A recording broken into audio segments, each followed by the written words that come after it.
দেশ আজ এক সংকটময় সময় অতিক্রম করছে। আপনাদের এবং ছাত্রদের সমন্বিত আন্দোলনের ফলে ফ্যাসিস্ট শাসকেরা বিদায় নিয়েছে। একটা অন্তর্বর্তীকালীন সরকার গঠিত হয়েছে। তাদের কাছে জনগণের প্রত্যাশা রাষ্ট্র মেরামতের ন্যূনতম সংস্কার দ্রুত সম্পন্ন করে গণতান্ত্রিক ব্যবস্থায় ফিরে যাওয়ার জন্য সকলের কাছে গ্রহণযোগ্য একটি নির্বাচন অনুষ্ঠান সম্পন্ন করা। আমি বিশ্বাস করি আপনারা শহীদ প্রেসিডেন্ট জিয়াউর রহমানের আদর্শে আরও উজ্জীবিত হয়ে আগামী নির্বাচনে সাফল্যের জন্য ঐক্যবদ্ধভাবে কাজ করবেন। এমন কোনো কাজ করবেন না যাতে আপনাদের এতদিনকার সংগ্রাম আত্মত্যাগ বিফলে যায়। ব্যক্তির চেয়ে দল বড়, দলের চেয়ে দেশ।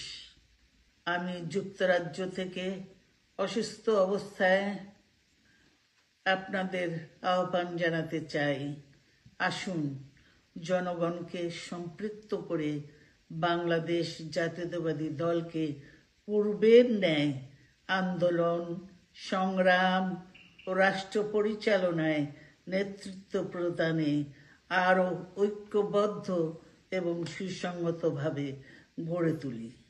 আসুন প্রতিহিংসা, প্রতিশোধ নয়, পারস্পরিক ভালোবাসা ও ভ্রাতৃত্বের মাধ্যমে আমরা সকলে মিলে আমাদের প্রিয় মাতৃভূমিকে, বাংলাদেশকে সত্যিকার অর্থেই একটি বাসযোগ্য, উন্নত ও গণতান্ত্রিক রাষ্ট্রে পরিণত করি। রাষ্ট্রের স্বাধীনতা এবং নিরাপত্তার জন্য জনগণের রাজনৈতিক ক্ষমতায়নের কোনোই বিকল্প নেই। আইন শৃঙ্খলা পরিস্থিতির নিয়ন্ত্রণে কাঙ্ক্ষিত সাফল্য অর্জন করতে পারছে না, সেখানে জাতীয় নির্বাচনের আগে স্থানীয় নির্বাচন অনুষ্ঠানের নামে কেন দেশের পরিস্থিতি আরও ঘোলাটে করতে চাইছে, এটি জনগণের কাছে বোধগম্য নয়। গণতন্ত্রকে আমি জনগণ মনে করেন স্থানীয় নির্বাচন অনুষ্ঠিত হলে সেটি হবে সারা দেশে পলাতক স্বৈরাচারের দোসরদের পুনর্বাসনের একটি প্রক্রিয়া, যা সরাসরি গণ অভ্যুত্থান আকাঙ্ক্ষা বিরোধী। গণহত্যাকারী, টাকা পাচারকারী, দুর্নীতিবাজ মাফিয়া চক্রকে পুনর্বাসন প্রক্রিয়ার এই ফাঁদে বিএনপি পা দেবে না, বিএনপি পা দিতে পারে না। আমরা এমন একটি বাংলাদেশ গড়তে চাই যে দেশে মুসলমান, হিন্দু, বৌদ্ধ, খ্রিস্টান তথা দল, মত, ধর্ম, বর্ণ নির্বিশেষে সবাই সমান অধিকার ভোগ করবেন।